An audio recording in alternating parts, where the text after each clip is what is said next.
Lucas, capítulo 23. Então toda a assembleia levantou-se e o levou a Pilatos. E começaram a acusá-lo, dizendo: Encontramos este homem subvertendo a nossa nação. Ele proíbe o pagamento de impostos a César e se declara ele próprio Cristo, um rei. Pilatos perguntou a Jesus: Você é o rei dos judeus? Tu o dizes, respondeu Jesus. Então Pilatos disse aos chefes dos sacerdotes e à multidão: Não encontro motivo para acusar este homem. Mas eles insistiam: Ele está subvertendo o povo em toda a Judéia com os seus ensinamentos. Começou na Galiléia e chegou até aqui. Ouvindo isso, Pilatos perguntou se Jesus era galileu. Quando ficou sabendo que ele era da jurisdição de Herodes, enviou a Herodes, que também estava em Jerusalém naqueles dias. Quando Herodes viu Jesus, ficou muito alegre, porque havia muito tempo queria vê-lo. Pelo que ouvira falar dele, esperava vê-lo realizar algum milagre. Interrogou-o com muitas perguntas, mas Jesus não lhe deu resposta. Os chefes dos sacerdotes e os mestres da lei estavam ali, acusando-o com veemência. Então Herodes e os seus soldados ridicularizaram-no e zombaram dele. Vestindo-o com um manto esplêndido, mandaram-no de volta para Pilatos. Herodes e Pilatos, que até ali eram inimigos, naquele dia tornaram-se amigos. Pilatos reuniu os chefes dos sacerdotes, as autoridades e o povo, dizendo-lhes: Vocês me trouxeram este homem como alguém que está incitando o povo à rebelião. Eu o examinei na presença de vocês e não achei nenhuma base para as acusações que vocês fazem contra ele. Nem Herodes, pois ele o mandou de volta para nós. Como podem ver, ele nada fez que mereça a morte. Portanto, eu o castigarei e depois o soltarei. Ele era obrigado a soltar-lhes um preso durante a festa. A uma só voz eles gritaram: Acaba com ele! Solta-nos Barrabás! Barrabás havia sido lançado na prisão por causa de uma insurreição na cidade e por assassinato. Desejando soltar a Jesus, Pilatos dirigiu-se a eles novamente. Mas eles continuaram gritando: Crucifica-o! Crucifica-o! Pela terceira vez ele lhes falou: Por quê? Que crime este homem cometeu? Não encontrei nele nada digno de morte. Vou mandar castigá-lo e depois o soltarei. Eles, porém, pediam insistentemente com fortes gritos que ele fosse crucificado, e a gritaria prevaleceu. Então Pilatos decidiu fazer a vontade deles. Libertou o homem que havia sido lançado na prisão por insurreição e assassinato, aquele que eles haviam pedido, e entregou Jesus à vontade deles. Enquanto o levavam, agarraram Simão de Cirene, que estava chegando do campo, e lhe colocaram a cruz às costas, fazendo-o carregá-la atrás de Jesus. Um grande número de pessoas o seguia, inclusive mulheres que lamentavam e choravam por ele. Jesus voltou-se e disse-lhes: Filhas de Jerusalém, não chorem por mim. Chorem por vocês mesmos e por seus filhos, pois chegará a hora em que vocês dirão: Felizes as estéreis, os ventres que nunca ganharam e os seios que nunca amamentaram. Então dirão as montanhas: Caiam sobre nós, e as colinas: Cubram-nos. Pois se fazem isto com a árvore verde, o que acontecerá quando ela estiver seca? 2 outros homens, ambos criminosos, também foram levados com ele para serem executados. Quando chegaram ao lugar chamado Caveira, ali o crucificaram com os criminosos, um à sua direita e o outro à sua esquerda. Jesus disse: Pai, perdoa-lhes, pois não sabem o que estão fazendo. Então eles dividiram as roupas dele, tirando sortes. O povo ficou observando e as autoridades o ridicularizavam. Salvou os outros, diziam. Salve-se a si mesmo, se és o Cristo de Deus, o escolhido. Os soldados, aproximando-se, também zombavam dele. Oferecendo-lhe vinagre, diziam: Se você é o rei dos judeus, salve-se a si mesmo. Havia uma inscrição acima dele que dizia: Este é o rei dos judeus. Um dos criminosos que ali estavam dependurados lançava-lhe insultos. Você não é o Cristo? Salve-se a si mesmo e a nós.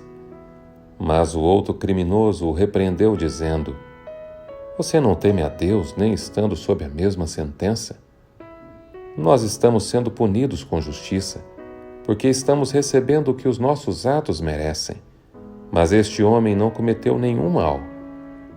Então ele disse: Jesus, lembra-te de mim quando entrares no teu reino. E Jesus lhe respondeu: Eu lhe garanto, hoje você estará comigo no paraíso. Já era quase meio-dia, e trevas cobriram toda a terra até às 3 horas da tarde. O sol deixara de brilhar, e o véu do santuário rasgou-se ao meio. Jesus bradou em alta voz: Pai, nas tuas mãos entrego o meu espírito. Tendo dito isto, expirou. O centurião, vendo o que havia acontecido, louvou a Deus, dizendo: Certamente este homem era justo. E todo o povo que se havia juntado para presenciar o que estava acontecendo, ao ver isso, começou a bater no peito e a afastar-se. Mas todos os que o conheciam, inclusive as mulheres que o haviam seguido desde a Galiléia, ficaram de longe, observando essas coisas. Havia um homem chamado José, membro do conselho, homem bom e justo, que não tinha consentido na decisão e no procedimento dos outros. Ele era da cidade de Arimateia, na Judéia, e esperava o reino de Deus. Dirigindo-se a Pilatos, pediu o corpo de Jesus. Então desceu, envolveu-o num lençol de linho e o colocou num sepulcro cavado na rocha, no qual ninguém ainda fora colocado. Era o dia de preparação e estava para começar o sábado.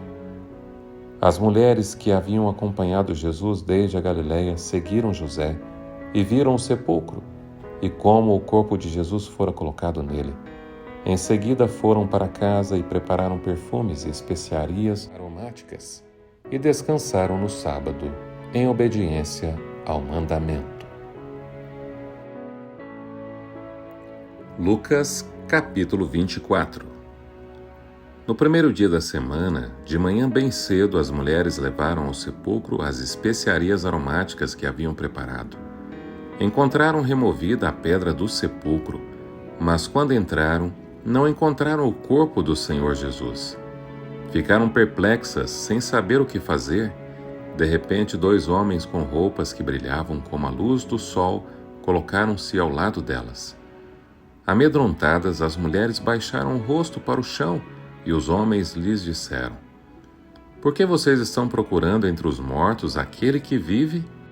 Ele não está aqui. Ressuscitou. Lembre-se do que ele lhes disse, quando ainda estava com vocês na Galiléia. É necessário que o Filho do Homem seja entregue nas mãos de homens pecadores, seja crucificado e ressuscite no 3º dia. Então se lembraram das palavras de Jesus. Quando voltaram do sepulcro, elas contaram todas estas coisas aos 11 e a todos os outros. As que contaram estas coisas aos apóstolos foram Maria Madalena, Joana e Maria, mãe de Tiago, e as outras que estavam com elas. Mas eles não acreditaram nas mulheres, as palavras delas lhes pareciam loucura. Pedro, todavia, levantou-se e correu ao sepulcro. Abaixando-se, viu as faixas de linho, e mais nada. Afastou-se e voltou admirado com o que acontecera. Naquele mesmo dia, 2 deles estavam indo para o povoado chamado Emaús, a 11 quilômetros de Jerusalém. No caminho, conversavam a respeito de tudo o que havia acontecido. Enquanto conversavam e discutiam, o próprio Jesus se aproximou e começou a caminhar com eles. Mas os olhos deles foram impedidos de reconhecê-lo. Ele lhes perguntou: Sobre o que vocês estão discutindo enquanto caminham? Eles pararam com o rosto entristecidos. Um deles, chamado Cleopas, perguntou-lhe: Você é o único visitante em Jerusalém que não sabe das coisas que ali aconteceram nestes dias? Que coisas? Perguntou ele. O que aconteceu com Jesus de Nazaré? Responderam eles. Ele era um profeta poderoso em palavras e em obras diante de Deus e de todo o povo. Os chefes dos sacerdotes e as nossas autoridades o entregaram para ser condenado à morte e o crucificaram. E nós esperávamos que era ele que ia trazer a redenção a Israel. E hoje é o terceiro dia desde que tudo isso aconteceu. Algumas das mulheres entre nós nos deram um susto hoje. Foram de manhã bem cedo ao sepulcro e não acharam o corpo dele. Voltaram e nos contaram ter tido uma visão de anjos que disseram que ele estava vivo. Alguns dos nossos companheiros foram ao sepulcro e encontraram tudo exatamente como as mulheres tinham dito, mas não o viram. Ele lhes disse: como vocês custam a entender e como demoram a crer em tudo que os profetas falaram? Não devia o Cristo sofrer estas coisas para entrar na sua glória? E começando por Moisés e todos os profetas, explicou-lhes o que constava a respeito dele em todas as Escrituras. Ao se aproximarem do povoado para o qual estava indo, Jesus fez como quem ia mais adiante, mas eles insistiram muito com ele. Fique conosco, pois a noite já vem, o dia já está quase findando. Então ele entrou para ficar com eles. Quando estava à mesa com eles, tomou o pão, deu graças, partiu e o deu a eles.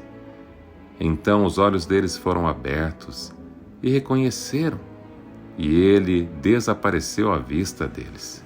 Perguntaram-se um ao outro: não estava queimando o nosso coração enquanto ele nos falava no caminho e nos expunha as Escrituras? Levantaram-se e voltaram imediatamente para Jerusalém.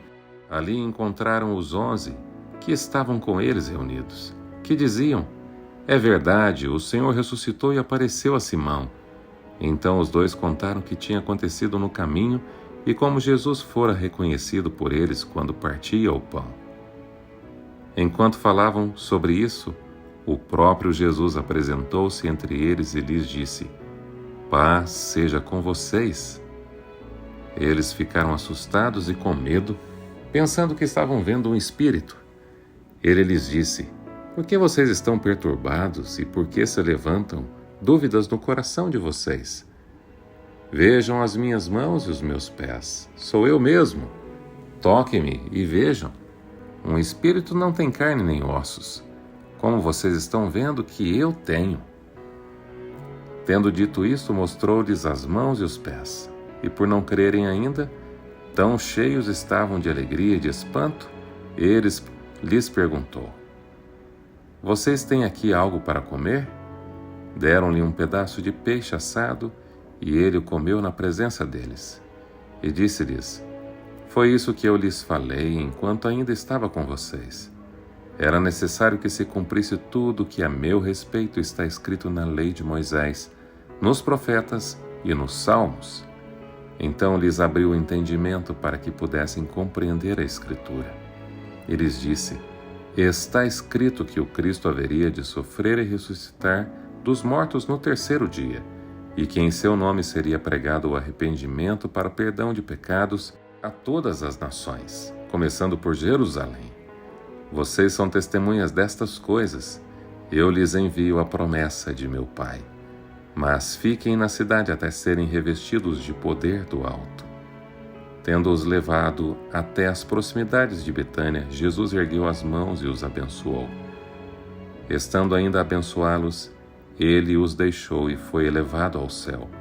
Então eles o adoraram e voltaram para Jerusalém com grande alegria, e permaneciam constantemente no templo, louvando a Deus. O fim do livro do Evangelho de Lucas. Lembre-se, nem só de pão viverá o homem, mas de toda a palavra que procede da boca de Deus. Que Deus te abençoe e que você guarde as palavras do Senhor em seu coração. E até amanhã, se Deus quiser.